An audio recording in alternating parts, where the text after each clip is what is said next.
Everyone should know the rules of the game, and then they should play it better than anyone else. But ultimately, it depends upon you how well you are playing according to the rules. It is about how better you have performed as compared to your co-aspirants. So if you calculate this, the total is 1750. That in 2024, the cutoff for the mains was 729. I'm talking about the general. और जो सबसे major problem इस paper को लेकर आती है वो ये आती है, हम सब ये मान के बैठे एक बार बस प्री निकाल ले। क्या कर लोगे निकाल के? वो क्वालिफाइंग स्टेज है। अगर मेंस नहीं निकला तो फिर से प्री दे रहे होंगे। कोई होता है जो रैंक इंप्रूवमेंट के लिए बैठता है और बोलता है इस बार मेरी रैंक टॉप 10 में इसीलिए आ गई क्योंकि एथिक्स में डिजायरेबल मार्क्स आ गए। UPSC preparation begins with one practical question. How do you turn a vast syllabus into a clear, workable study process? That clarity does not come from adding more material. It comes from a structure that decides sequence, priority and review. The Delhi GS Foundation course at Vision IAS is built around that structure.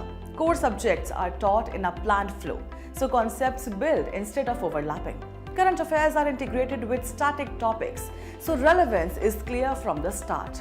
Tests are used to check understanding at the right stage, not just to measure scores. Mentorship focuses on keeping preparation aligned as the syllabus progresses. The result is a preparation process that stays steady and predictable, even as the syllabus expands. If you are looking for a structured approach to general studies, covering both prelims and mains with regular guidance and review, this course provides that framework. Vision IAS Delhi GS Foundation course starting from 6th January at 11 am, 16th January at 8 am and 23rd January at 5 pm at Karol Bagh and 7th January at 6 pm for English and 12th January at 11 am for Hindi at GTB Nagar. For more information, visit our website or call us on the given numbers.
Hi, a very good evening to everyone. So, my name is Smriti Shah, and I'm a faculty of Ethics, Indian Society, Social Justice, Essay, and Sociology at Vision IAS. And today's session is about how to approach ethics. Okay? And can I assume that we are the beginners? Yeah, okay. Chalo. So, before we start this session, let me just give you one disclaimer. We need to understand that this examination is not just about the hard work. It is about the hard work in the right direction. And that is why here I would like to quote Albert Einstein, that everyone should know the rules of the game, and then they should play it better than anyone else. So this session is basically meant to tell you people the rules of the game. But ultimately, it depends upon you how well you are playing according to the rules. Because this examination is not about how good you are, to be very honest. It is about how better you have performed as compared to your co-aspirants. Is that clear? So on this note, let's start the session. And I'm sure that previous two sessions, you've got an idea that there are three stages of the examination: prelims, mains, and interview. Now, prelims is a qualifying stage. We know that. You need to qualify prelims to get an opportunity to write the mains. Okay? Now, I'm sure we have talked about that at the stage of mains, these are the marks overall. Why? Because you have 4 GS paper and each paper is 250 marks. You have one essay paper, which is again 250 marks, and then you have 2 optional paper, and each optional paper again is of 250 marks. So if you calculate this, the total is 1750. I am just giving you a rough estimation that in 2024, the cutoff for the mains was 729. I'm talking about the general. Okay? And the overall cutoff, because your interview marks is also added, the overall cutoff was 947. So can you just do a simple math that even though you have qualified your mains, it will not guarantee that your name would be in the list? Because according to this math, you need more than 200 marks in the last stage. That is your personality test. And it is very subjective. You never know how much will you score. When you walk out of the interview room, you were of the impression कि यार interview तो सही गया, पूरा board एकदम impressed लग रहा था, number कुछ और ही मिले. So there is too much of subjectivity and we can't put our future at risk. So let's do one thing. Let's put us in a safe zone in the mains itself, so that we don't have to depend much on the interview. अगर अच्छे number आ गए तो top 10 rank. थोड़े 19-20 number आ गए तो list में तो नाम होगा ना. So our rough estimation should be 800 plus in mains. अगर ये हुआ तो फिर कितना बचा? 147. उससे बेहतर तो कर ही पाएंगे. वो मैं मिनिमम थ्रेशोल्ड मान लेती हूँ. एटलीस्ट 200 प्लस का तो टारगेट नहीं है. ऑन एन एवरेज 165, 170, 175 कुछ तो आएंगे. So what I am saying is let's keep the target of mains to be 800 plus. मैं आपको बहुत ही रियलिस्टिक टारगेट, मैं वो 300 प्लस इन ऑप्शनल दे ही नहीं रही. अगर मैं ऑप्शनल में एक रफ एस्टिमेशन रखूं 250 प्लस, इररिस्पेक्टिव जो ऑप्शनल है, 50% तो स्कोर करने का टारगेट रख सकते हैं ना. सिमिलरली अगर हम ऐसे का टारगेट रख लें 125 प्लस, तो फिर जीएस के जो 4 पेपर्स हैं, आवर टारगेट इज 425 प्लस. और ये तब पॉसिबल होगा when your ethics is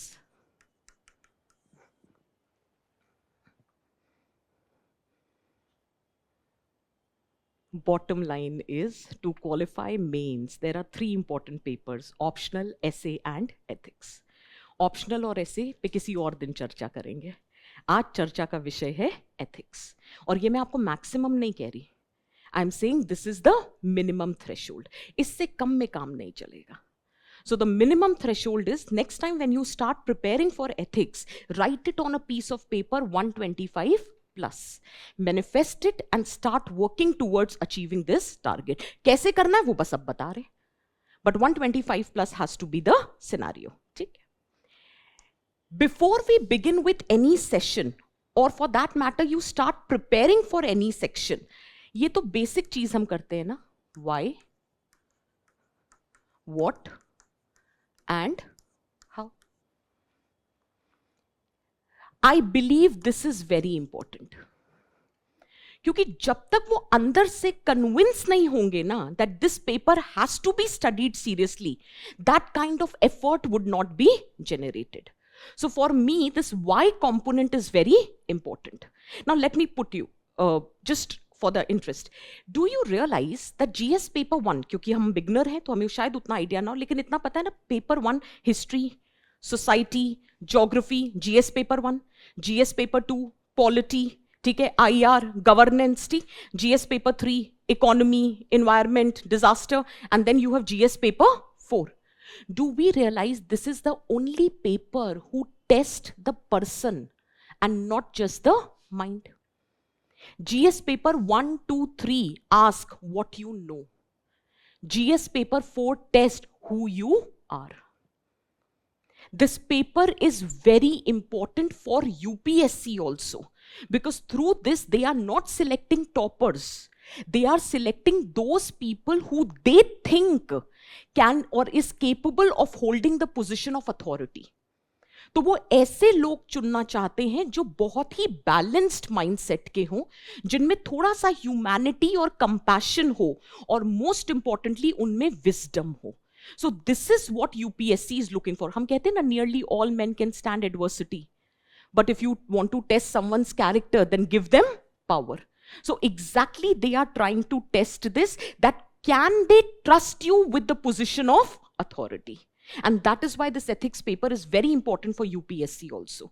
They are testing. हम आपस में बोलते रहते हैं हंसी मजाक में कि सब लोग कि यार क्या ethics test किया, देखो कितना करप्शन हो रहा है. यार बाद में किसी इंडिविजुअल की गारंटी थोड़ी ना यूपीएससी ले सकता है. बट उस पॉइंट ऑफ व्यू पे यूपीएससी का इंटेंशन प्योरली इसी बात को जज करना है, whether you can be trusted with the position of authority और नॉट. Is it clear? तो ये तो यूपीएससी की बात है. हमारे लिए क्या इंपॉर्टेंट है? हमारे लिए इंपॉर्टेंट है ये रैंक डिफरेंशिएटर होता है. जैसे मैं समझाती हूँ, हमने यूजुअली अभी कहा 425 प्लस चाहिए. तो अगर मैं जीएस पेपर 1, 2, 3 अपने एक्सपीरियंस से इतने साल से बोलूं, तो अगर सपोज करो किसी के 110 आ रहे हैं, तो हो सकता है दूसरे के 90, 95 आ रहे हो, या किसी के 90, 95 आ रहे हैं तो दूसरे के 80, 82 आ रहे होंगे. But there is not much of difference. But जब मैं एथिक्स पेपर की बात करती हूँ ना, तो एक तरफ टॉपर के 160 आ रहे हैं और दूसरी तरफ किसी कैंडिडेट के 80 आ रहे हैं. लास्ट ईयर किसी टॉपर के 144 आ रहे हैं तो दूसरी तरफ किसी के 94 आ रहे हैं. आपको डिफरेंस समझ आ रहा है? 50 से 80 नंबर का डिफरेंस सिर्फ एक पेपर में. This paper is a rank differentiator. So if you really want to ensure that your name is in the list, this paper has to be taken seriously. और जो सबसे मेजर प्रॉब्लम इस paper को लेकर आती है वो ये आती है, हम सब ये मान के बैठे हैं, और शायद इस वक्त आप ये भी ये मान के बैठे हैं, एक बार प्री हो जाए तो पॉलिटी, इकोनॉमी, हिस्ट्री, ज्योग्राफी अच्छे से कर लेते हैं. एक बार बस प्री निकाल ले. क्या कर लोगे निकाल के? वो क्वालिफाइंग स्टेज है. अगर मेंस नहीं निकला तो फिर से प्री दे रहे होंगे. इसलिए बहुत इंपॉर्टेंट है समझना कि मेन स्टेज को क्वालिफाई करने के लिए इवन टॉपर से कि जो भी डिफरेंस आया है, it has been made by the ethics, चाहे अच्छा हो चाहे बुरा. अगर किसी टॉपर ने कह दिया मेरी 200 रैंक आई, टॉप 10 आ सकती थी, हो सकता है वो 200 रैंक एथिक्स की वजह से आई हो, क्योंकि नंबर कम रह गए थे. और कोई होता है जो रैंक इंप्रूवमेंट के लिए बैठता है और बोलता है इस बार मेरी रैंक टॉप 10 में इसीलिए आ गई क्योंकि एथिक्स में डिजायरेबल मार्क्स आ गए. So this is the rank differentiator. और जो थर्ड मोस्ट इंपॉर्टेंट बात जो मुझे इस पेपर की लगती है वो है, this paper is very interesting. ये actually this paper puts you in a situation of real life dilemmas. जैसे मैं एक बहुत सिंपल सी बात पूछती हूँ कि अगर मैं आपसे पूछूं what according to you is happiness, what is happiness? कौन सा पेपर आपसे ये बात पूछेगा? अगर मैं आपसे पूछूं कि do you know anger is a negative emotion, so do you get angry, and if you get angry then how do you manage anger? कितना relatable पेपर है. और फिर मैं आपसे पूछूं have you ever experienced hatred? If yes, then what was your experience? So no other paper asks you these relatable and real life situation. और फिर हाँ, ये आपको डबल एज स्वॉर्ड है. जहां ये इतने रिलेटेबल क्वेश्चन पूछ रहा है वो आपको स्पॉट में भी डालता है. वो आपसे डायलेमास पूछने लग जाता है कि सपोज करो today you realise that you, एक एग्जांपल देके बताती हूं. Let us suppose there is some XYZ doctor, and now doctor knows that for this particular medication the generic medicine is available. लेकिन अब उसको डायलेमा हो रहा है कि अगर ब्रांडेड मेडिसिन प्रिस्क्राइब करी तो इकोनॉमिक वैल्यू सेटिस्फाई होगी, भाई पैसे आएंगे. लेकिन अगर जेनेरिक मेडिसिन प्रिस्क्राइब करी तो सोशल वैल्यूज फुलफिल होंगी. तो अब उसको कॉन्फ्लिक्ट हो रहा है वैल्यू को लेकर कि इकोनॉमिक वैल्यू को परस्यू करना है या सोशल वैल्यू को. इतने रिलेटेबल क्वेश्चन आते हैं. ये आपसे ये पूछेगा कि अगर यहां पता चल जाए students are peacefully protesting and that is their right also, and they are not causing any traffic situation, then you have got the order from the superior कि immediately ask this crowd to disperse. अब आपको एक dilemma हो गया कि superior की बात टाल नहीं सकते, लेकिन मन कह रहा है कि यार इनको राइट है प्रोटेस्ट करने का. So this paper puts you in this real life situation, and that's what makes this paper interesting. And trust me, पढ़ने लग जाओगे, you will realize not only you are preparing for this exam, you are becoming a better version of yourself. क्योंकि जब रोज कोई चीज नहीं करने जाओगे तो एहसास होगा नहीं यार एथिक्स की क्लास में तो पढ़ा था यार, इंसान अच्छा बनना बहुत जरूरी है. So in that process you become a decent person. Is that very clear for everyone? ठीक है. But once you have talked about the why, it is important to realize that in what capacity it needs to be studied. So why ethics is important? We have already talked about it. But the important aspect is once you have discussed the why, तब आता है what needs to be studied. और इसके लिए बहुत important है that each one of you should go through syllabus. और मैं ये क्यों बोल रही हूँ? आप कहोगे हर टीचर बोलता है और इसमें नया क्या है, हमें भी पता है. नहीं पता. अगर तो आप कोई कोचिंग ज्वाइन कर लेते हो तो फिर आप टीचर पे छोड़ देते हो कि पैसे दिए, इन्होंने तो सिलेबस पढ़ा ही होगा, ये पढ़ा ही देंगे, बिना ये रियलाइज किए अटेम्प्ट तो आपका है. अगर आप कोचिंग ज्वाइन नहीं करते तो फिर आप नोट्स उठाते हो मार्केट से, तो आप मान लेते हो कि नोट्स तो सिलेबस देख के ही बनाए गए होंगे. लेकिन हम वो मेहनत नहीं करते कि सिलेबस को सिर्फ रीड नहीं करना है. You have to study the syllabus, that what exactly the syllabus is saying. So it is very important for us to decode the syllabus. Now this PPT would be available to you and you will get an idea that what topics needs to be prepared. लेकिन जब हमने syllabus देखा, मैं आपको अपना point of view बता रही हूँ, तो फिर हमें realize हुआ कि दिखने में तो ये topics लग रहे हैं, broad 4 topics, but this entire syllabus is divided in 2 layers. One is the theory and other is the application. ये कहीं दिखा हुआ नहीं है. ये जब आप सिलेबस को बार बार पढ़ोगे ना, तब आपको रियलाइज होगा that there are 2 aspects to the syllabus. One is the theory part,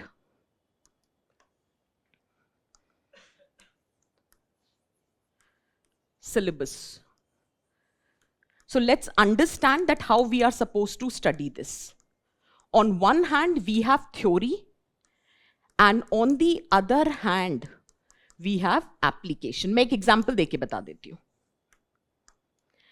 There are certain topics such as ethics and human interface. Similarly, you have attitude, aptitude and foundational values. We have socialization कह लो या teachings कह लो. That is their role of family and education system, emotional intelligence, moral thinkers. All of this falls under the ambit of theory. But on the other hand, you have ethics in public administration कह लो या probity in governance कह लो या case studies कह लो. This is my application. तो फिर हमें ये कहेंगे कि इसमें कौन सी रॉकेट साइंस है कि अगर थ्योरी और एप्लीकेशन में डिवाइड कर भी दिया. I will tell you the reason. Division का एक पर्पस होता है. जब आप ये थ्योरेटिकल टॉपिक देखोगे ना, आपको रियलाइज होगा बिना ये टॉपिक्स अच्छे से पढ़े you can not answer the application. It is very important to have a command on the theoretical paper. And in our institute, just for the sake of it, I'm telling, हम ethics को 3 parts में divide करते हैं. Theory, application, and तीसरा part is case study. So one person is responsible for theory, other person is responsible for application, and the next faculty is responsible for case study. But if your theory is not good, it is very difficult to apply and to write the answers to the case study. I'll tell you how. जैसे suppose करो this person made a wrong decision, तो you can not say that your decision appears to be wrong. ये क्या हुआ? ये ethics नहीं होता. यहां ये होना चाहिए the decision made by you is violating the principle of integrity, fairness and public accountability. आपको मतलब समझ आया हम क्या करने की कोशिश कर रहे हैं? एक कैजुअल है your decision seems to be wrong. पर ये एथिक्स का पेपर है, यहां ये नहीं बोल सकते your decision seems to be wrong. Why it seems to be wrong? It seems to be wrong because it is violating integrity, it is violating fairness, let us say it is violating accountability. ये vocabulary कौन सिखाएगा? Theory. तभी कहते हैं this theory is nothing but vocabulary of ethics and application is known as soul of ethics. क्योंकि ultimately ethics को तो apply करना है ना। एक और बात बताती हूँ, बड़ी इंटरेस्टिंग समझना, कि थ्योरी हमें एक और चीज सिखाता है। इसके लिए एक वर्ड यूज होता है कि ये जो थ्योरी पढ़ोगे ना, this will provide you a tool kit. Tool kit समझते हैं ना, जो अगर मैकेनिक हो, गाड़ी काम करते हो तो एक टूल किट चाहिए ना, तभी तो आप चीजें ठीक कर सकते हो। ये आपको टूल किट प्रोवाइड कराता है टू जस्टिफाई योर एक्शंस। अब सपोज करो मैंने आपको एक डायलेमा की सिचुएशन दी और मैंने ये कहा कि आप इस सिचुएशन में सामने वाले के प्रति कंपैशन दिखाओगे या उसको पनिश करोगे। मैंने नॉर्मली एक सवाल पूछा, आपने कहा नहीं जी हम तो कंपैशन दिखाएंगे। बात खत्म, आपने एक्शन ले लिया। एक्शन क्या है? एप्लीकेशन।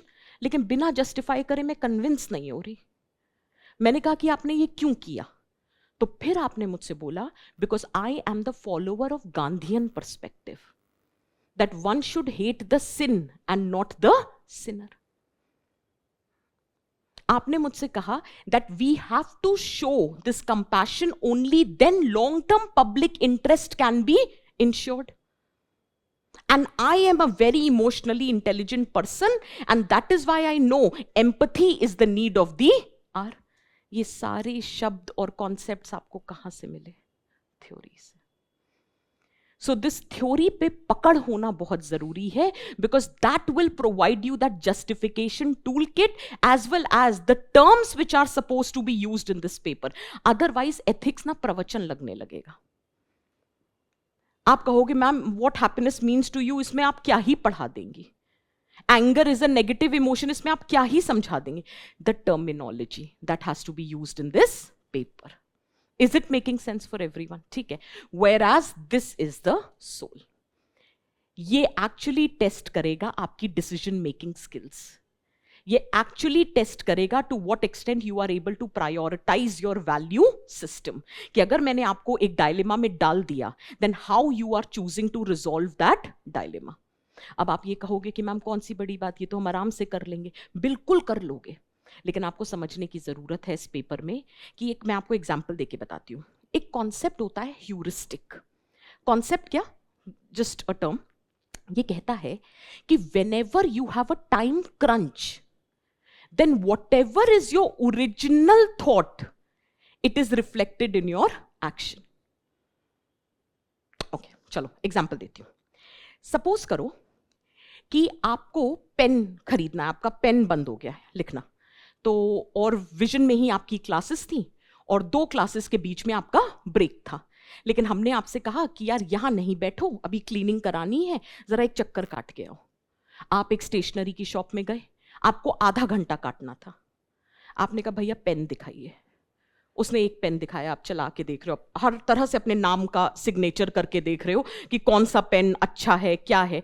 फिर आपने रियलाइज करा एक नया पेन आपके सामने आया और आपने कहा यार ये तो आज तक यूज नहीं करा था, ये कमाल चल रहा है यार, इसमें हैंडराइटिंग भी अच्छी आ रही है और स्पीड भी अच्छी आ रही है। आपने एक नया पेन खरीद लिया। अब इसी सिचुएशन को थोड़ा सा ट्विस्ट करते हैं। आप अपना मेंस का पहला पेपर लिख कर आए और फिर आपको रियलाइज हुआ कि दूसरे पेपर के बीच में गैप था, बट दूसरे पेपर के लिए जाते वक्त just half an hour before आपको लगा एक बार पेन चला के देख लेते हैं, and you realize your pen is not working.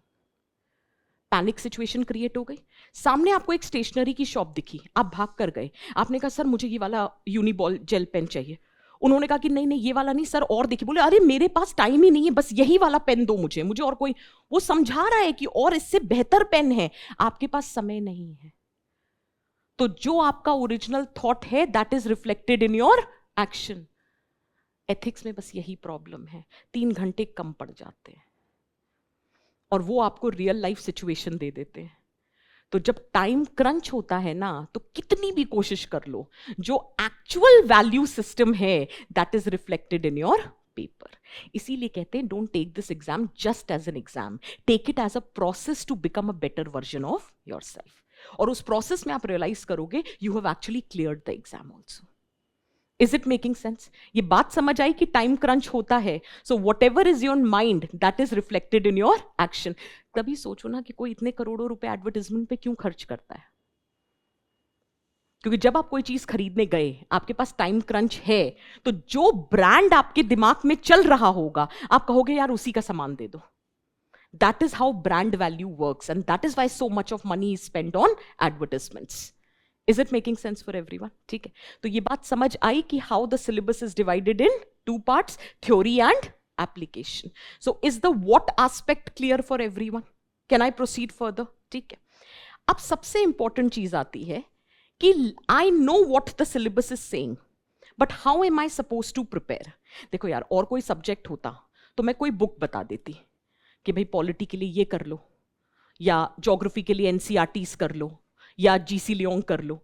Ethics के लिए कोई बुक ही नहीं है, तो अब मैं आपको क्या बताऊं? तो फिर मेरे पास एक ही जवाब है कि सिलेबस आपके पास है, तो सिलेबस ने बता दिया आपको what needs to be studied. अब आपका पीवाईक्यू बताएगा how it needs to be studied. All you need to do is start from 2013. That was the year when the pattern was changed. And 2013 से लेकर till the time you have not written your mains, every year, every question needs to be solved. This is like sine qua non of ethics preparation. ये मैं आपको ये नहीं कह रही supplement करेगी आपकी प्रिपरेशन, ये नेसेसरी है, बिना इसके प्रिपरेशन हो ही नहीं सकती, नहीं तो हवा में तैयारी करोगे. मैंने कहा ना, hard work in the right direction, that right direction is being told by the PYQs. और कैसे, मैं एक एग्जांपल देके बताती हूं. जब आप अपने पीवाईक्यूज खोल के देखोगे, the first thing you will see is the pattern. और पैटर्न में आपको दिखेगा there are two sections, section A and section B. In section A, there will be 13 questions. Each question 10 marker, total 130. Section B, there will be 6 case study. Each case study 20 marker, total 120. And combining what you get is 250. तो आपको ये कैसे पता चला? PYQ देखकर. अगर आप GS paper 1, 2, 3 के पीवाईक्यू देखोगे तो आपको पता चलेगा there are some questions 10 marker, there are some questions 15 marker. But इसके पीवाईक्यू देखे तो हमको क्या रियलाइज हुआ? All questions are 10 marker. ऐसा नहीं हो ना कि आप पीवाईक्यू देख के नहीं गए और एग्जाम में आपको सरप्राइज मिल गया कि अच्छा इसमें 15 नंबर आता ही नहीं है. ये भी होता है बहुत बार. तो वो स्थिति नहीं होनी चाहिए, पता होना चाहिए कि 10 नंबर के ही आते हैं. जब दूसरी बार, चलो और दिखाते हैं कि पीवाईक्यू से एग्जैक्टली क्या पता चलता है. Second is the nature of the question. किसी और पेपर में ये नहीं होता, वो क्वेश्चन पढ़ो. Differentiate between the following. और एक क्वेश्चन एथिक्स में कितने मार्क्स का होता है? 10 मार्कर. तो वो 10 मार्क्स का क्वेश्चन है, लेकिन उसके सब पार्ट्स देखो, कितने सब पार्ट्स हैं? 4. तो ईच क्वेश्चन कितने मार्क्स का हुआ?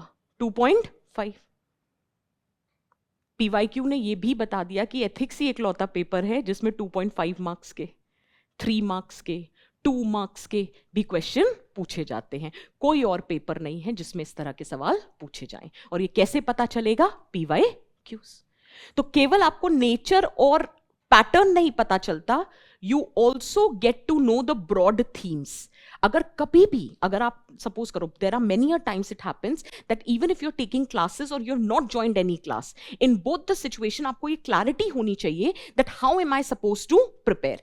देर आर सर्टन प्रोबेबल थीम्स. यहां तो इतना स्पेस नहीं था, इसलिए मैं हर तरह का क्वेश्चन नहीं डाल पाई. मैं आपको एग्जाम्पल देके बताती हूँ. एक टॉपिक होता है क्राइसिस ऑफ कॉन्शियंस. ये इनका फेवरेट टॉपिक है, उस पर बार बार सवाल आता है.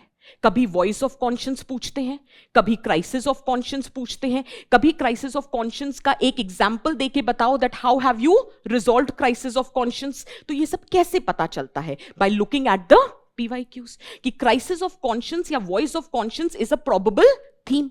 सिमिलरली हमको पता चलता है that integrity is their favourite topic. मैंने बहुत सारे इंटेग्रिटी के क्वेश्चंस डाले नहीं क्योंकि स्पेस नहीं थी, but otherwise integrity again is the favourite topic. और अक्सर वो दो तरह के सवाल पूछते हैं, एक पॉजिटिव्स ऑफ इंटेग्रिटी और दूसरा if integrity is missing then what are the challenges. तो जब मुझे पता है कि इंटेग्रिटी पे पूछ रहे हैं और ये दो तरीके के सवाल पूछ रहे हैं, can't I prepare the content before hand? Similarly मुझे पता है कि इमोशंस पे सवाल पूछते हैं, मुझे पता है लॉ एंड एथिक्स में बार बार सवाल पूछ रहे हैं, why not prepare the content before hand? तो ये सारी बातें कैसे पता चलती हैं? By looking at the PYQs। तो सिलेबस सामने होना चाहिए, साथ में PYQs होने चाहिए, फिर हर एक टॉपिक पे आपको उसको डीकंस्ट्रक्ट करना है कि this particular topic has to be prepared how, and then for every content मैं बता देती हूं अभी कि आपको नोट्स कैसे बनाने हैं, and trust me you are good to go. आपको ये समझना है, no matter how many classes और कोचिंग और एवरीथिंग यू ज्वाइन, बहुत बार ऐसा होता है, जैसे अब मैं आपको एक एग्जांपल दूं कि आपने XYZ कोचिंग ज्वाइन करी, ऐसा हो सकता है ना कि उसमें एथिक्स बाद में पढ़ाया जाता हो या उसमें एथिक्स पहले पढ़ाया जाता हो, बट इसका मतलब ये थोड़ी ना कि आप बिल्कुल नहीं पढ़ेंगे। आपकी भी तो जिम्मेदारी बनती है ना कि from your side at least prepare a framework so that when you enter the class you know what you are studying. Is it making sense for everyone? ठीक है। Next an important thing which it tells me is the trend. सबसे important बात ये मुझे ये बताता है कि किस तरह के सवाल और कैसे आ रहे हैं। जैसे मैं आपको एग्जांपल देके बताती हूँ कि जब आप इमोशनल इंटेलिजेंस का टॉपिक पिछले 10-12 साल के उठा के देखोगे, आपको एक बात का रियलाइजेशन हो जाएगा कि पूरे इमोशनल इंटेलिजेंस में वो 3 ही सवाल पूछ रहे हैं। Either they are asking question on emotions, happiness, anger, hatred, greed, these are the questions they are asking, or they are asking you purely conceptual question. What is emotional intelligence? What are the building blocks of emotional intelligence and how emotional intelligence can be developed? ये standard सवाल है जो वो पूछ रहे हैं। लेकिन तीसरा जो वो पूछ रहे हैं वो है एप्लीकेशन, और ये आप और मैं प्रिडिक्ट नहीं कर सकते। लेकिन अगर आपने कॉन्सेप्ट अच्छे से पढ़ा है तो अपने आप आपको एप्लीकेशन आ जाना चाहिए। They will ask you how to apply और what is the significance of emotional intelligence in administrative practices, और what is the significance of emotional intelligence in overcoming crisis of conscience. ये सब क्या है? एप्लीकेशन बेस्ड क्वेश्चंस है। And how do you get to know it? Through your PYQs। Did you get the point? Similarly, अरे ये तो बड़ा ही interesting incident था रिलीजियस टीचिंग वाला, कि हमें पता है वो रिलीजियस टीचिंग्स पे सवाल पूछ रहे हैं, और ऐसा नहीं है कि अचानक से पूछ रहे हैं, it is a part of your syllabus. और वो सिर्फ रिलीजियस टीचिंग्स पे नहीं पूछ रहे हैं, वो रिफॉर्मर्स के वैल्यू सिस्टम पे भी पूछ रहे हैं। फॉर एग्जाम्पल उन्होंने पूछा contemporary relevance of Gandhi ji 7 sin, उन्होंने पूछा कॉन्ट्रीब्यूशन ऑफ सावित्री बाई फुले, उन्होंने पूछा relevance of teachings of Gautam Buddha, relevance of teachings of Mahavir ji, relevance of teachings of Guru Nanak जी। तो जब आपको पता है इस तरह के सवाल आ रहे हैं, why not prepare it? So syllabus में दे रखा है टीचिंग्स, किसकी टीचिंग्स, टीचिंग्स पे कैसा सवाल, how do you get to know? PYQ। अब करो तैयारी, आपको पता है ये 3-4 पूछ चुके हैं, अब और रिलीजन और टीचिंग्स देख लो कि किस पे सवाल पूछा जा सकता है। And that is how you prepare your content. Is it making sense for everyone? So all of this is being told to us by the PYQs. लेकिन PYQs करके क्या हो जाएगा अगर नोट मेकिंग नहीं आती होगी तो एक एग्जांपल देके बताती हूँ, ये समझो, ठीक है? मैं एक सिंपल सा तरीका बता देती हूँ नोट्स बनाने का, and it is going to help you. Once I have read my syllabus, and with respect to syllabus, I know the nature of questions which are asked. So based on that, my next step will be making my notes. यही तो next step होता है, that is the third stage. इसमें best तरीका होता है syllabus में जितनी भी टर्मिनोलॉजीज दे रखी हैं उस पे आप नोट्स बना लो. फॉर एग्जाम्पल, मैं एक एग्जाम्पल देके बताती हूं. Let us say there is an emotion hatred. ठीक, सबसे पहले I should prepare the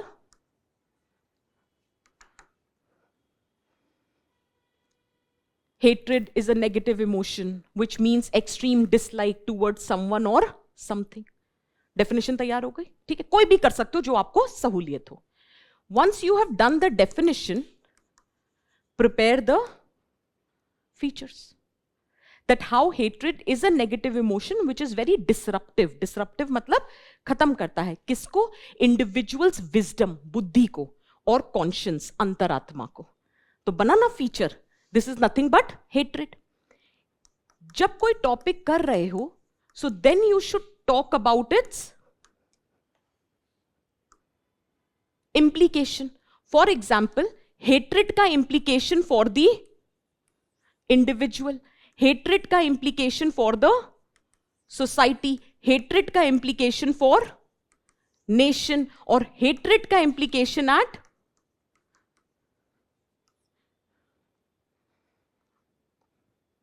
content तैयार होता जा रहा है. बट ये जितना भी मैं लिख लूं, अगर मैं एग्जाम्पल नहीं दूंगी ना तो ये हवाबाजी लगेगी. I have to make my abstract paper more concrete. इसलिए मैं जितने पॉइंट्स दूं उसके लिए I should be prepared with the examples. और यहां क्रिएटिविटी आती है. नो मैटर हम क्लास में आपको जितने एग्जाम्पल्स दें, you have to create your own example bank. अब उसमें आप एग्जाम्पल्स कैसे क्रिएट कर सकते हो? Let us say you take example from administration. Let us say you are taking examples from contemporary situation. Let us say you are taking examples from civilizational wisdom. What I mean by civilizational wisdom is teachings of reformers, philosophers, religious teachings. These are nothing but civilizational wisdom. Similarly, you can also prepare an example at personal level. But personal level का example तब तक नहीं लिखोगे जब तक UPSC पूछे नहीं. क्योंकि फिर क्या होता है ना कि पर्सनल एग्जाम्पल बहुत बार ऐसा होता है यूपीएससी रिलेट नहीं कर पाता. तो इट इज वेरी एडवाइजेबल कि right examples which the examiner can connect with, but prepare personal example because UPSC is very interested in your personal life. वो हमेशा पूछेगा by giving example, one example from your personal life, tell how did you do this. और इसमें catch ये होता है, बिना revealing your identity, you have to give that example. You can't reveal your gender, your region, your caste, your religion, your education, your name, nothing. Otherwise, penalty marking. So without revealing your identity, that is why we say practice preparing personal examples because UPSC is going to ask. लेकिन जब तक पूछे नहीं तब तक मत लिखना. तब तक you these examples. Is that very clear? Once we are done with the example, ये मैं यहीं करने को बोलती हूँ सारे students को. Prepare quotes. For example, Gautam Buddha says, hatred cannot be seized by hatred, but only by love. That is the eternal rule. Or Martin Luther King Jr. says, I have decided to stick with love because hatred is too heavy a burden to bear. और मैंने क्यों दो quotes तैयार करें कि अगर by chance hatred पे question आ जाए तो एक से शुरू कर देंगे, एक से कंक्लूड कर देंगे. कुछ नहीं मिला तो बीच में डाल देंगे. देखो आंसर अच्छा लगना चाहिए. Did you get the point? So हर एक टॉपिक पे minimum 2 quotations have to be prepared. Is that very clear for everyone? And finally, हर एक टॉपिक का प्रिस्क्रिप्शन. प्रिस्क्रिप्शन मतलब is hatred a negative emotion? ये तो समझते. तो क्या हम में इमोशन ऑफ हेट्रेड होना चाहिए? नहीं. तो बताओ क्या करें इसको रोकने के लिए? लेकिन अब तुच्छ प्राणी है तो डेवलप हो ही सकता है. तो अगर हेट्रेड का इमोशन आ जाए तो कैसे मैनेज करें? That is nothing but the prescription, इसके लिए 2 इंपॉर्टेंट टॉपिक्स होते हैं, जब पढ़ाने बैठेंगे तब पढ़ेंगे। एक है सोशलाइजेशन और दूसरा है इमोशनल इंटेलिजेंस। तो समझ आ रहा है नोट मेकिंग कैसे करनी है। अब अपने सिलेबस से एक एक टॉपिक उठाओ और नोट मेकिंग शुरू कर दो। और कितने डेप्थ में नोट्स बनाने हैं ये PYQ बता देगा, but this is how it needs to be prepared. Is the note making part clear for everyone? Can I proceed from here? ठीक है, once you are done with your notes, और जो last और most important stage है, if you ask me, then I will say that is answer writing. आप बोलोगे ma'am अभी तो हम बिगिनर हैं, शुरू भी नहीं किया है। There is never a particular time to start. Whenever you start, it is the right time. तो मुझे ऐसा लगता है कि अगर आज एथिक्स पढ़ना शुरू कर रहे हो, या आज पॉलिटी शुरू कर रहे हो, ज्योग्राफी शुरू कर रहे हो, उसी दिन से आंसर राइटिंग स्टार्ट कर दो। किसने कहा कि आपको 150 वर्ड ही लिखना है पहली बार में? शुरुआत तो करो, पहले 2 दिन इंट्रोडक्शन बनाओ, फिर धीरे से बॉडी लिखना शुरू करो, फिर धीरे से अब आपको समझ आएगा कि अच्छा कंक्लूजन कैसे लिखते हैं। पहली बार अच्छा आंसर बिल्कुल नहीं लिखोगे, पूछ कुछ रहे लिख कुछ रहे हो। दूसरी बार लिखोगे तो एटलीस्ट कुछ आंसर किया, बट देखने में आंसर अच्छा नहीं लग रहा है। ऐसे धीरे धीरे धीरे धीरे करके there will be a time कि कोई भी क्वेश्चन दे दे, you will be able to write. ये बात समझ आती है? एक सच बताती हूँ, कितना भी पढ़ के चले जाओ, UPSC is a competitive exam जिसका सिलेबस में कुछ भी पूछ लेते हैं, and it is very different from graduation. जैसे मैं आपको अपना एक्सपीरियंस बताती हूँ, हमें लगता था ग्रेजुएशन में जितना पढ़ाई है पढ़ के जाओ, क्वेश्चन आएगा and you will write the answer. यहाँ यार इतना पढ़ कर गए, क्वेश्चन कुछ और ही आ जाता है। तो फिर हमको एक बात समझ आई फर्स्ट अटेम्प्ट के बाद कि अगर 20 क्वेश्चन पूछ रहे हैं तो 10 से ज्यादा आते नहीं होंगे।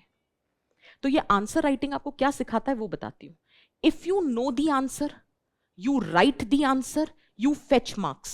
ये कोई स्किल थोड़ी ना है, ये तो कोई भी कर लेगा। You did not know the answer, you still wrote the answer and you fetch the marks. ये स्किल है कि आपको एग्जैक्टली नहीं पता था कि क्या लिखना है, ऑन द स्पॉट आपने क्वेश्चन पढ़ के समझा what is the demand of the question and you write a decent answer, and that is why you have secured a decent marks. Because see, this is not objective paper, इसमें prediction नहीं हो सकता। PYQ themes बता सकता है, in what capacity it will be asked, that is for the paper to decide.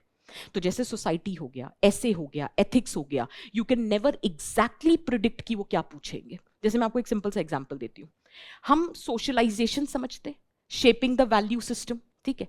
आपको ये पता है कि आजकल everybody is busy with phones, even the kids, everyone is busy with phones. ये क्या है? हमारा ऑब्जर्वेशन है। सिलेबस के अकॉर्डिंग मैं आपको ये बता सकती हूँ व्हाट इज सोशलाइजेशन। मैं आपको ये भी बता सकती हूँ role of family, parents in socialization. मैं आपको ये भी बता सकती हूँ that now the technology is replacing the family relation. But UPSC ने सवाल पूछा, child cuddling has been replaced by mobile phones, how it has impacted the socialization of children. Difficult नहीं है, मेरा कहने का मतलब है ऑन द स्पॉट आपको सोचना पड़ेगा, और ये तभी आता है when you have practised enough of answer writing. Is that clear? तो एक चीज बताती हूँ, आज आंसर राइटिंग का सेशन नहीं है, लेकिन एक चीज दिखाना चाहती थी। If it is visible for everyone, I just wanted to show you the structure. एक ऐसी क्वेश्चन है, never do anything against the conscience even if the state demands it. अपनी अंतरात्मा के खिलाफ जाके कुछ मत करो, even if the state is saying it, ठीक है।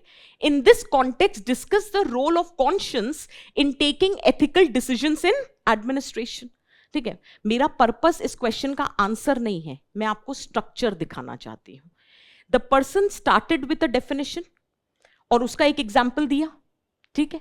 उसके बाद बॉडी स्टार्ट करने से पहले एक सब हेडिंग बना दी, जिससे क्या हुआ, एग्जामिनर को पता चल गया the person has move from intro to body. फिर बॉडी में देखो जितने आर्ग्यूमेंट्स लिखे हैं सबके एग्जाम्पल दिए, क्योंकि बिना एग्जाम्पल के एथिक्स का पेपर नहीं बनता। एंड देन कंक्लूजन में एक प्रिस्क्रिप्शन दिया है by quoting Martin Luther King junior.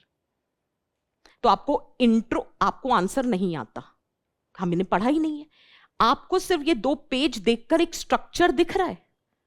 There is an intro, there is a body, in the body for every argument there is an example and then there is a conclusion. ये दिखा हमें, ठीक है। Rank 7 I think Wasim Bhat की copy है ये शायद। According to you, what are the main reasons behind prejudice against certain sections of the society? Discuss with examples. मैं फिर वही कह रही हूं, कंटेंट पे मत जाओ, वो तो जब पढ़ेंगे तब आएगा। अब फिर से स्ट्रक्चर देखो, इंट्रो दिख रहा है जिसमें प्रेजुडिस की डेफिनेशन है, उसके बाद क्वेश्चन क्या पूछा गया, रीजंस बिहाइंड द प्रेजुडिस, तो सब हेडिंग क्या बनाई, रीजंस बिहाइंड द प्रेजुडिस। फिर जितने रीजन दिए उसके नीचे एग्जाम्पल्स दिख रहे हैं हर एक रीजन के, और फिर कंक्लूजन देखो,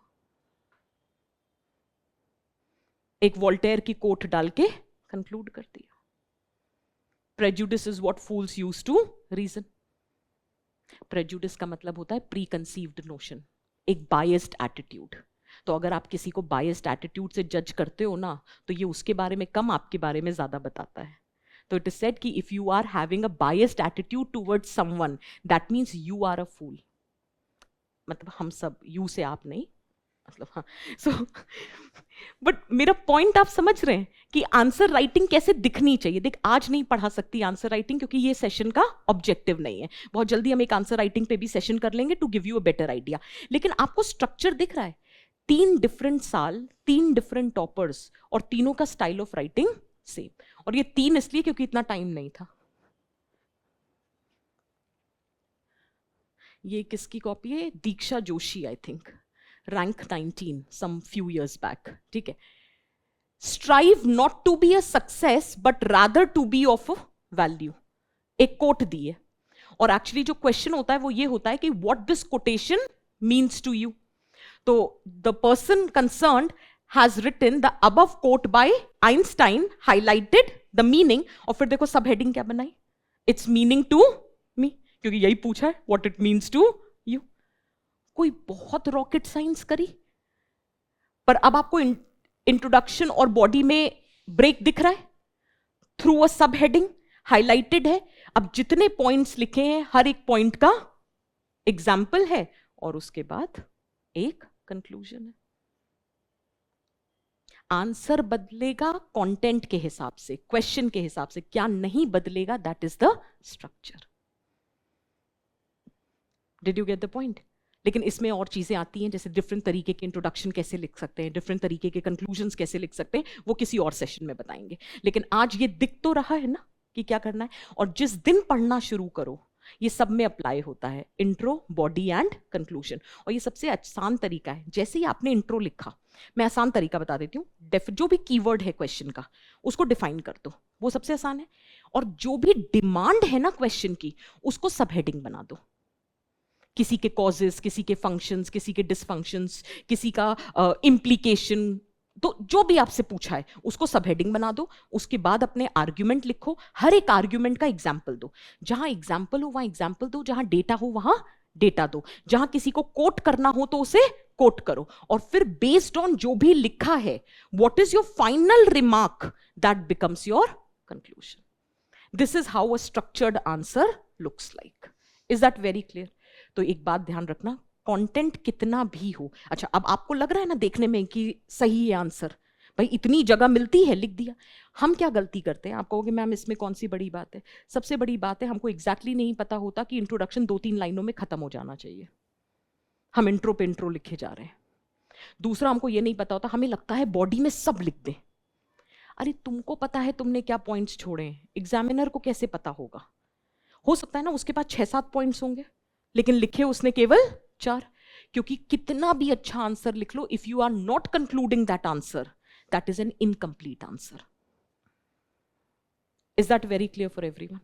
तो no matter how much content you have, write only that much which can be written in the given space, in the given time. Can I proceed? मैं अगर होती तो डूस से ज्यादा डोंट्स पे फोकस करती, लेकिन मैं जनरली बता देती हूँ। यार एक इंपॉर्टेंट बात है जो मैंने एथिक्स में ऑब्जर्व करी है इतने सालों से पढ़ाते पढ़ाते, हम ना पता नहीं क्यों, आई थिंक हमारी एजुकेशन सिस्टम का ही फ्लॉ है, मैं अपनी भी बात कर रही हूँ इंक्लूड करके, हमें जब चीज़ें नहीं समझ आती तो हम रटने की कोशिश करते हैं।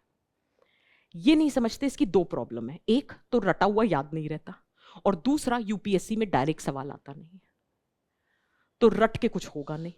तो every concept needs to be understood, और अंडरस्टैंड करने का एक सबसे अच्छा तरीका बताती हूं। Pick up any concept and if you have understood the definition, try to apply this immediately in your current environment. अगर आप किसी कॉन्सेप्ट को बहुत बेसिक लेवल पे अप्लाई कर पाते हो ना, that means you have understood it. कहते हैं ना, if you can not explain something simply, that means you yourself have not understood it.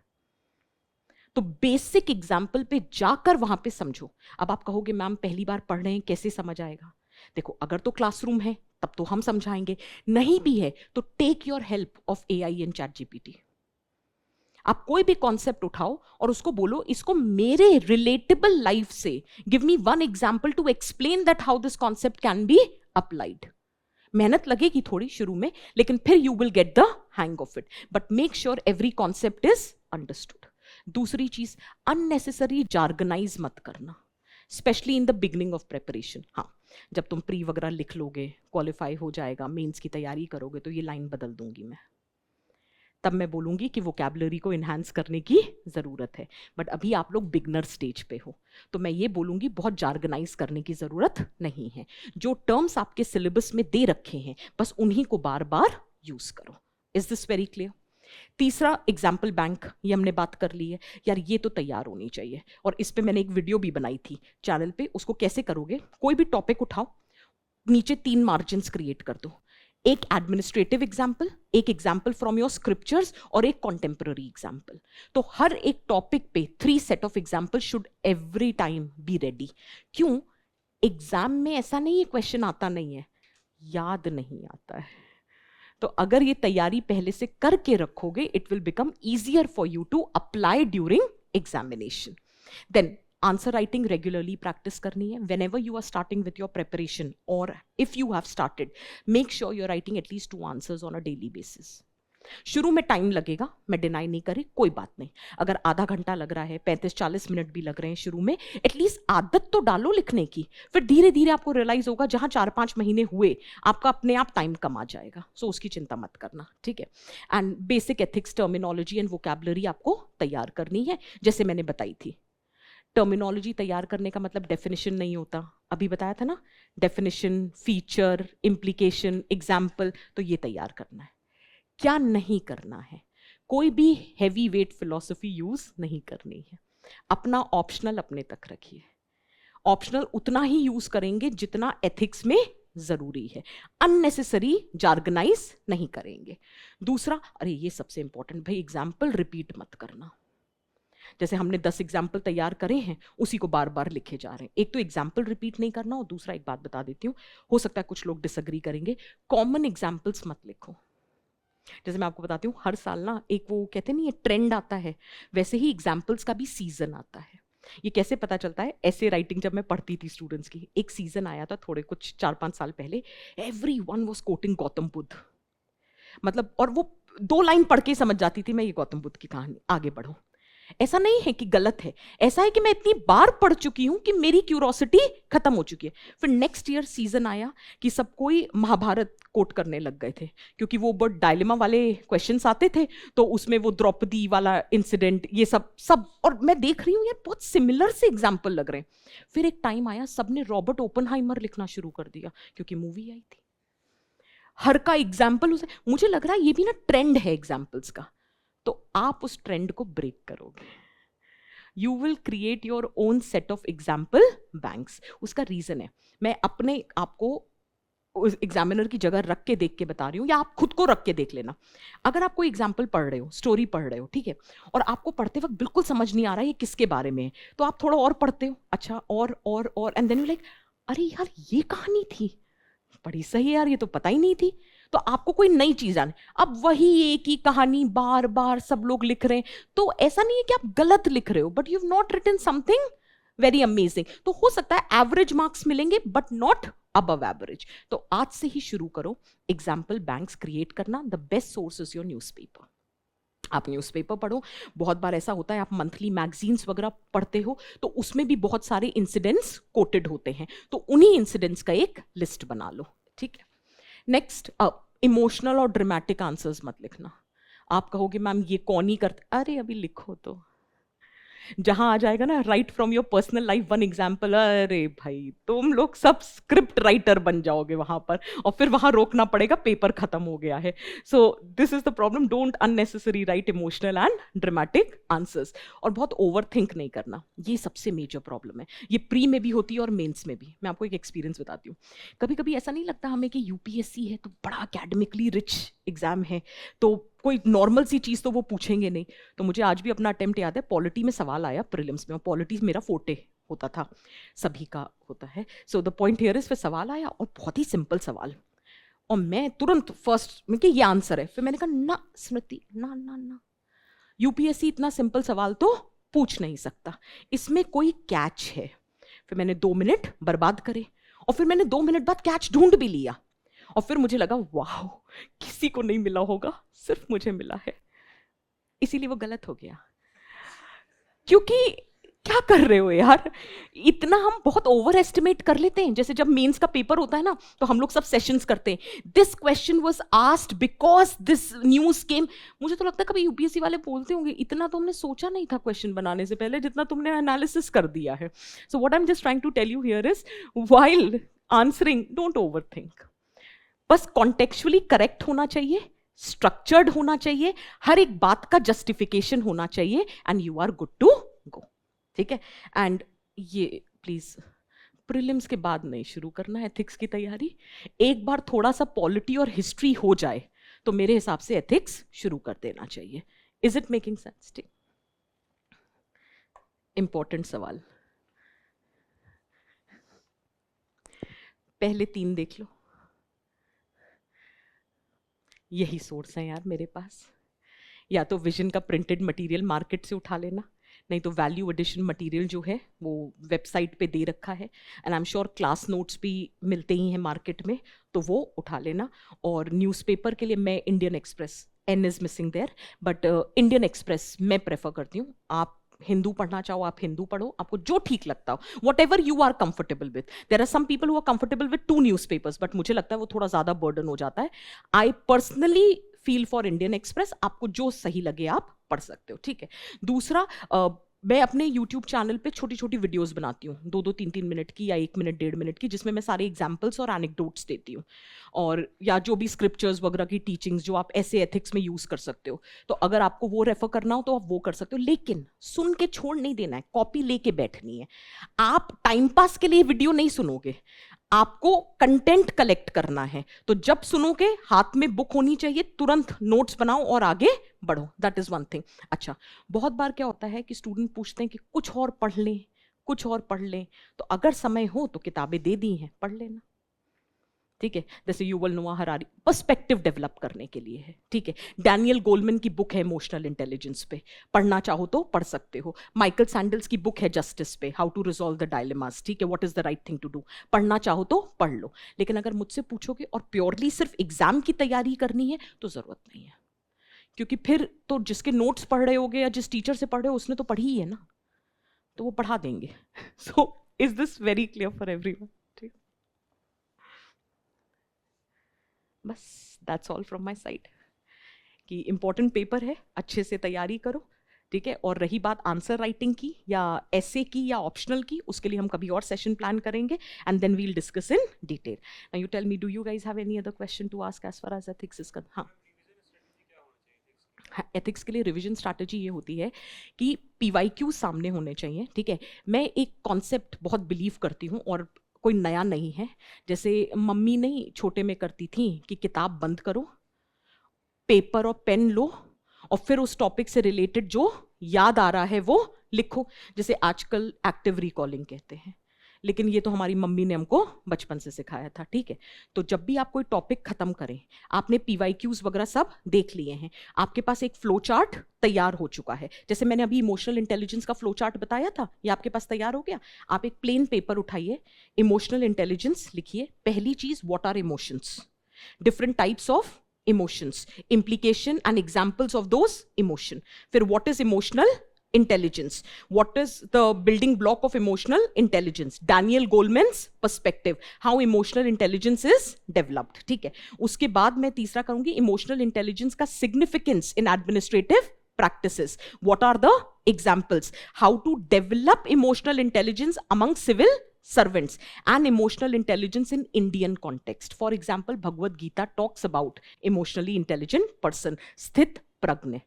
तो ये क्या हुआ मेरा रिविजन थ्रू माइंड मैप। कभी भी पन्ने पलट के रिविजन नहीं होता, या वो नहीं होता आज पढ़ने का मन नहीं कर रहा है, बेड पे बैठे हुए हैं और ऐसे पन्ने पलट रहे, नहीं, मुझे लगता है ये टाइम वेस्ट है। रिविजन हमेशा, उसका डिफरेंस बताती हूँ, प्री में आंसर आपके सामने होता है, आपको देख के एलिमिनेट करना है, मेंस में आपको रिकॉल करना है। तो जब तक लिख लिख के नहीं पढ़ोगे तब तक रिकॉल नहीं कर पाओगे। और लिखने के बड़े फायदे हैं, एक तो स्पीड बढ़ती है, हैंड राइटिंग इंप्रूव होती है, और अगर मुझसे पूछो तो सबसे इंपॉर्टेंट स्पेलिंग सही होती है। क्योंकि जब लिख लिख के पढ़ोगे तब पहली बार पता चलेगा कि रिसीवर में EI लिखते हैं या IE। लिख के देख लेना, बहुत बेसिक, क्योंकि देखो ना कभी पूरा तो लिखा ही नहीं, हमको तो मैसेजिंग की आदत है, तो इंपॉर्टेंट IMP हो जाता है, डेवलपमेंट DEVT हो जाता है, गवर्नमेंट GOVT हो जाता है, ब्यूरोक्रेसी तो सिर्फ B लिख के छोड़ देते हैं। तो आप समझ रहे हैं मैं क्या कहना चाह रहा हूं, एंटरप्रेन्योरशिप वो मुंह में ही बोल लेते हैं, पर एग्जाम में तो लिखना पड़ेगा ना यार। तो जब लिख लिख के पढ़ोगे तो एक तो रिकॉल होगा, ठीक है। तो हमेशा रिवाइज थ्रू फ्लो चार्ट्स, और ये फ्लो चार्ट बनने लग जाएंगे जब एक बार सिलेबस और PYQ की क्लैरिटी है। So revise always through flow charts, mind maps and by writing. This will give you the necessary confidence and you will see the difference. कोई भी पेपर उठा के देख लो और करके देखना, and then let me know whether it is working for you और not, ठीक है। और कोई क्वेश्चन? हाँ जी। Aspirants, let me ask you, how ready are you for prelims 2026? Not just in hours, but in clarity, strategy, and execution. With the exam approaching fast, doubt is natural. Are you missing gaps? Is your effort aligned? If doubt seeps in, that's your cue to preparation with precision. That's where the fast track course for UPSC Prelims 2026 by Vision IAS comes in. It is designed to turn uncertainty into a clear, step-by-step plan for success. Starting from 28th January 2 p.m., the course offers structured syllabus mastery, where expert guidance ensures that every topic and every concept is covered thoroughly and precisely. Current affairs are simplified through PT 365 sessions, making important developments easy to understand. Performance tracking is built in with mini tests and detailed expert feedback, helping you identify gaps and strengthen weak areas. So, if self-doubt is creeping in or time feels short, remember, it's not about rushing, it's about preparing smart, step by step with clear direction. To register, visit our website or call us on the given numbers.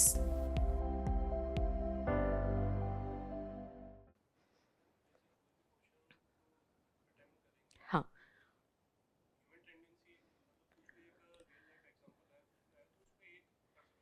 हाँ हाँ हाँ हाँ हाँ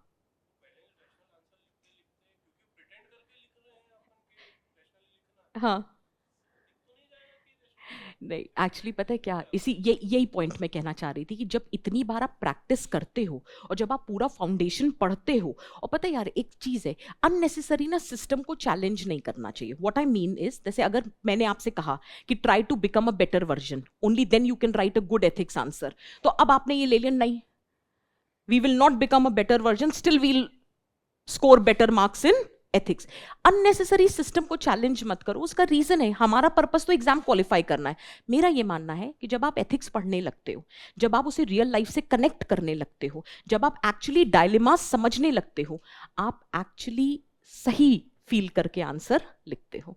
जैसे आज आप और मैं आपसे नॉर्मली पूछूं, रिजर्वेशन चर्चा भी बहुत चल रही है, ठीक है, या मैं विमेन राइट्स वगैरह पे पूछ लूं, या अभी रिसेंटली विमेन का फोन यूज करना बैन किया था किसी पंचायत ने। सो मैं आप लोगों के बड़े हो सकता है थोड़े से पर्सनलाइज्ड आंसर हो, एक बार आप ये सब पढ़ लोगे ना, चाहे पॉलिटी हो, चाहे हिस्ट्री हो, चाहे सोसाइटी हो, आपको खुद अपने आप में डिफरेंस दिखेगा कि कहीं थोड़े दिनों बाद आप ये जस्टिफाई करने लग जाओगे, यार हिस्टोरिकल इनजस्टिस तो हुआ था, रिजर्वेशन की जरूरत है, बट इस फॉर्म में नहीं, थोड़े से चेंजेस के साथ। Are you understanding what I'm trying to say? Because now when we will teach you or you will study on your own, you will study with evidence, और वो evidence जो WhatsApp पे नहीं मिला, जो evidence सही है, ठीक है। So in that case automatically the thought process would be developed, और इतना तो हम सिखा देंगे, या आप इतना सीख लोगे 1.5-2 साल की तैयारी में कि अच्छा ये तो पता है ना 1.5 साल मिनिमम लगता है तैयारी करने में। शुरुआत करते करते पहला प्री देते देते, अभी से भी शुरू करोगे तो प्री देते देते ही 1.5 साल हो जाएगा अगले साल, और फिर बाय द टाइम आप मेन स्टेज तक पहुंचते हो, आगे बढ़ते हो, वो 2 साल हो ही जाता है। 2 साल is enough. Reading newspaper daily, doing the analysis of all the social और international issues, you will develop a perspective, और वो पर्सपेक्टिव ही डेवलप करना इस तैयारी का मेन मोटिव है। So that will come automatically, उसकी चिंता मत करो। Any other thing that anyone wants to ask, or we can disperse for the day. Okay? So on this note, we end the session and hope it has added some value. And we'll ask the team to put this PPT in the description box. So आप download कर लेना. ठीक है? चलो, bye people.